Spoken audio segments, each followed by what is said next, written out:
Hello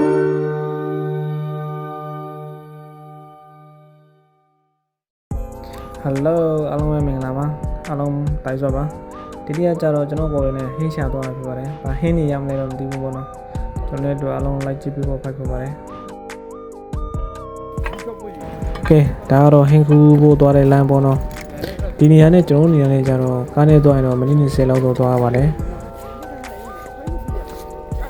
ဟိုရှိမှသွားရင်လည်းအမားတွေကကြတော့ဟင်းကူဖို့ပေါ်လိုက်ပြတာဖြစ်ပါတယ်ဗျ။ကွန်တူတူကောင်းပါပဲသွားတဲ့လမ်းအနေထားတော့နေတော့ကြီးမကောင်းဘူးပေါ့နော်ဒါပေမဲ့တီးခံပြီးတော့ကြီးပေးကြပါ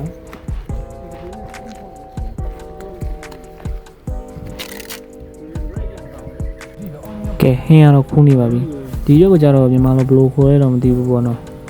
ကျွန်တော်ရခိုင်လိုကြတော့ပီဇာရွက်လို့လည်းခေါ်တယ်ရှာထုံးရွက်လို့လည်းခေါ်ပါတယ်ဒီဟင်းကိုကြတော့ကိုရီးယားခိုင်ဖက်တွေမှာကြတော့တုပ်ပြီးလို့လည်းစားတယ်ပြောလို့လည်းစားတယ်ပြီးရင်ချက်လို့လေးစားတယ်ဒါစားကောင်းတယ်ပြီးရင်ဒီရွက်တွေကဆေးဘက်လေးဝင်တယ်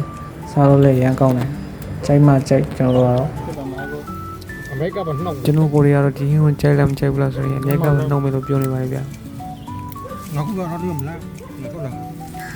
မူးရထလို့ရတယ်မူးတော့မယ်ဒီရွက်တွေကအများကြီးတော့မရခဲ့ပါဘူးကိုရီစားဖို့လောက်ပဲရခဲ့ပါတယ်ဘာလို့လဲဆိုတော့ဘေးနားကမြေရိပ်ဆဲနဲ့ရိုက်ထားတဲ့အထဲမှာပါတော့ဖြစ်ပါတယ်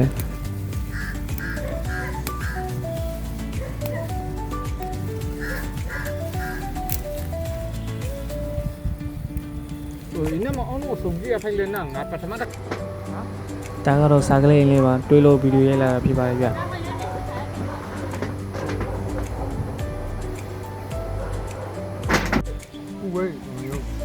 ကျွန်တော်ကိုရီးယားကျွန်တော်ဟဲ့မကူကနေဗီဒီယိုတွေရှောက်ရနေအောင်ပြောနေကြပါတယ်ခင်ဗျာဟာတယ်ဘယ်နေလို့ရဖုန်းလေးမဲလုံးပါဗျာမဲလုံးပါမလားရှုကင်းလေးတွေကတော့တာရပါတယ်ဗျာဟင်းကတော့ခုမြင်နေရတဲ့နေရာတွေမှာခုတော့ပေါ့နော်နောက်နေရာလေးရှိသေးပါတယ်ဗျအိမ်ညာလေးတောင်းမှဖြစ်ပါတယ်ဗျကွန်တောင်းဆမ်းမယ်ဒီကွန်ဒီကပါလာလေဒ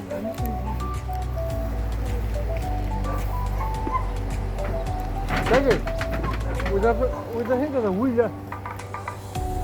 ဟာဒီလိုလေဒီဒါပြေးပန်းခဲ့ပြီကွန်စီတကယ်ရတော့ကဲဒါကတော့ခူးလာတဲ့ဟင်းတွေကိုကိုယ်ရခိုင်ချက်ထားတာပြောပါတယ်ဗျဒါကတော့ပီဇာဟင်းလို့ခေါ်တယ်ရှာတုံးဟင်းလို့ခေါ်ပါတယ်ဒါကတော့အိုဂါလေးချက်မှာဖြစ်ပါတယ်ဟင်းကတော့နှမျိုးချက်ထားတာဖြစ်ပါတယ်ဗျဒါပေမဲ့ချက်တဲ့ပုံစံကတော့အတူတူပဲပေါ့နော်